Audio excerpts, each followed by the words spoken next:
Hi everyone, this is the Billiards Doctor. Today I'm going to be teaching you about side spin shots. So when we do a side spin shot, what we're trying to do is we're trying to get the cue ball to travel in a certain direction once it hits the rail. That's the key, is that side spin is only going to take when it hits the rail. So if we were to make this 8-ball here, and we wanted to get maybe over here and have it go this way, we would use right spin. So what I'm going to do is I'm going to hit on the right side of the cue ball. And when I hit on the right side of the cue ball, there's this phenomenon called squirt. And I have a different video that explains squirt and swerve, so I highly recommend you watch it if you're not aware of what that means. And what squirt means is if I hit on the right side of the cue ball is actually going to squirt to the left. So because of that, I have to aim further to the right when applying right spin. So what I'm going to do is I'm going to line up my shot. I'm going to aim to the right of the cue ball to apply my spin. I'm going to look at the 8 and I'm going to aim further to the right of the 8, knowing that it's going to squirt slightly. Okay? And that's side spin. Okay? Now some of the things that are going to be affecting side spin are how hard you hit the ball. The harder you hit it, the more squirt that you're going to get on the ball, so the more you have to adjust. Also the type of shaft that you use. If you use what's called a low deflection shaft, like I have a Predator Revo shaft here, it's going to deflect much less. So I don't have to compensate as much for squirt as someone who uses a house cue. So when someone uses a house cue and they line up this 3-ball with a lot of right spin, they really have to aim really far to the right in order for you to make the ball still. Whereas I may not have to aim as far because I have a low deflection shaft. Additionally, obviously, how far to the side of the cue ball you hit is going to also determine how much squirt you get. So if I hit further to the right side, it's going to squirt further to the left. Now I would like to tell you guys about how the spins take. So I've marked the 3-ball in its location. And I'm going to show you what happens if you just do a regular middle of the cue ball shot. So let's see where the cue ball goes. Okay, kind of went up the middle a little bit. Okay, now let's try it again, but let's use right spin. Okay, so let's use right spin. Okay, see the path is much different. Okay, now let's try left spin. And see the path is even more different than that.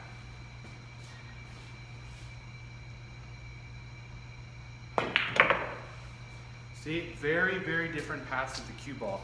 And that's really important to keep in mind because that's going to really change a lot of aspects about the game. So that's the general side spin shot. And what things you got to keep in mind is that not only about the spin of the cue ball, but also you have to keep in mind how much side spin you apply and in what scenarios. So what I mean by that is there's going to be different scenarios you want to hit with more side spin or less side spin. And what's really interesting is that the physics behind this is that the softer you hit the cue ball, the more the side spin is going to take off the rail.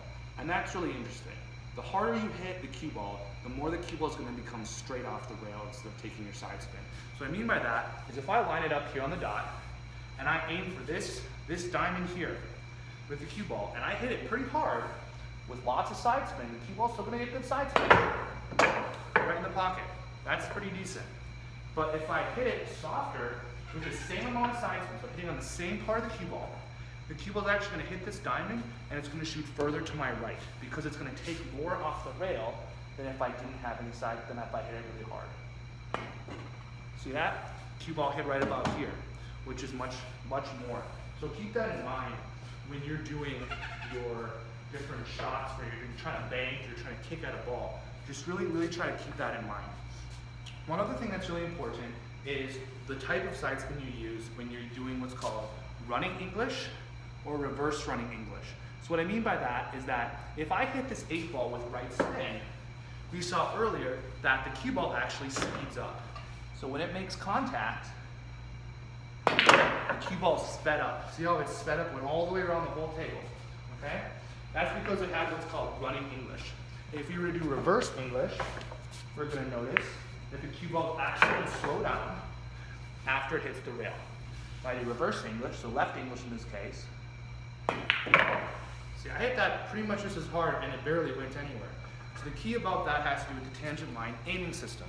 So when we put the cue ball, line it up at the same place, what we do is we say, where do you have to hit this 10-ball? The 10-ball goes in the pocket. Well, you have to hit the 10-ball right here. okay? Right where this 8 ball is. So if the cue ball can hit where this 8 ball is, the 10 ball should go in the pocket, okay? So that's called the ghost ball. So this 8 ball is called the ghost ball. What we do is you say the cue ball can hit right where the 8 ball is, 10 ball will go in. You take the tangent line between the 10 and the 8, and we draw it to the rail. We say, oh, if the 8 and 10 should be right here. So I'm looking at where they meet, I'm drawing the tangent line to the rail. When the cue ball hits the 10, if I do slightly below the middle of the cue ball, just a tinge, which is called a stunt shot, I have a video on that too. So if you are curious about that, you should watch the tangent line aiming system. The cue ball will hit this piece of chalk. Notice that when it hits this piece of chalk, there's a vector that's pushing it in this direction, okay? This direction, okay? And if we use right English, the spin is also gonna wanna push it in the same direction. So what happens is those force vectors add, and the cue ball actually hits this rail and speeds up. So it's gonna accelerate off the rail and really fly around the table. Whereas if we use left English, the left English is gonna wanna push it this direction. This direction, it's gonna spin it this way. So because of that, because the cue ball wants to go this way, but the spin wants it to go this way, it's actually gonna slow down. So that's something that's really important to keep in mind. Other types of spin shots you're gonna see, you can do all sorts. You can do lower right, lower left, upper left, regular right, regular left, all these different types of side spins. Just know that if you wanna get the most spin possible, theoretically, you would just do regular right spin. And that's because you can hit further to the right if you're in the middle line of the cue ball, compared to if you hit to the top of the right, where the cue ball is spherical, so it starts, obviously you can't hit, there's a region where you can't hit anymore. So keep that in mind, but there's all sorts of types of different spin shots. So if I line this up here, and I wanna get off this rail, I can do top right, because what's gonna happen is the cue ball's gonna hit the 10, it's gonna accelerate, it's gonna speed up with my top spin, and it's gonna hit here, and the top right is gonna cause the right spin to take off this rail. If I were to just do regular right spin, the cue ball would probably hit the 10, and it would probably die out. It would probably just spin really fast and just sit right here. So let's say, for example, I do regular right spin with no top. So I just do regular right spin, and the cue ball's not gonna go very far. See, the cue ball didn't go very far, because we wanted it to accelerate off this rail in order to get out of the zone, right? So now if I do top right spin, we're gonna have a whole different scenario here, okay? So a whole different scenario here if I do top right spin. Oh, you see there, there's a good lesson to empty the pockets before we shoot cue ball. So we see how the cue ball that time went all the way to the other end of the table, okay? So that's when you do top right spin. Now oftentimes I like to do lower right spin in certain scenarios if I want to kill the cue ball. So if I want to try to make a ball that's like on this rail, if I want to make the 8 ball next, like this, oftentimes I'll do lower right spin to hold it on this rail. So it'll take a really sharp angle, and instead of hitting this rail and shooting this way towards me, which it usually would do, it's actually going to hit this rail and it's going to shoot more this direction, which is going to slow it down and allow me to shoot for the 8. Do that. Now we can make the 8, and now we put in the game. So let's see, one other thing I want to teach you guys. So there's different types of scenarios for side spin. And I have a different video that goes over some interesting shots like this shot. But one of my favorite times to use side spin is going to be when we have a ball like this. And I want to get the other end of the table. A lot of people will think, oh, just hit top spin really hard. And what they don't realize is when you use top spin, you're going to hit that rail, because look at the tangent lines, we hit right here, it's going to die out. So in order to speed up, I'm going to use lower right. So it's going to go in the same direction. It's going to hit this rail, and all the way back down. So when I use lower right spin, I have to compensate quite a bit. And it went all the way down the other end. All down the other end. So if you do cue ball travel like that, try to use running English when you can. A couple other interesting things that I want to bring up very, very briefly in this video is I would like to talk about using side spin on draw shots. So when you do draw shots, interestingly, the side spin takes in the opposite direction. So if I were to look at, let's say, this shot right here, and I want the cue ball to hit this rail and shoot down table, what I would do is I would use reverse English. So what that means is that if I want it to go to the left, I'm actually gonna hit lower right on the cue ball. The cue ball will hit the 3, travel straight back, and when it hits this rail, it's gonna shoot this direction because the lower right English is gonna take effect.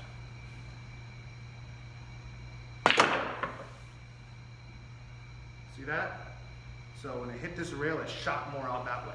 That's something that you can do. It's kind of an interesting phenomenon how it's the reverse English of the way you want it to go. Because usually you would think that you would want to use it in the same direction, but you don't when you do draw shots. So he hits the rail and shoots out that way. So if you're ever trapped in a situation like that, that's a great time to use side spin. One last thing I want to cover with side spin is that oftentimes when you have side spin, you're able to make some impossible shots. What I mean by that is you can make some cut shots that otherwise wouldn't be possible. You can make, so if, for example, if the 13 ball's here, and I want to make it in this corner and the 6 ball's in the way, you can see from looking at this that making this 13 will even make it more challenging. I'll put it right here. Making this 13 is pretty much impossible because we can see the 6 ball is in the way. So what we're going to do is we're going to use outside English on the cue ball such that when the cue ball hits the 13, we're going to spin the 13 in. So in this case, outside English would be left English.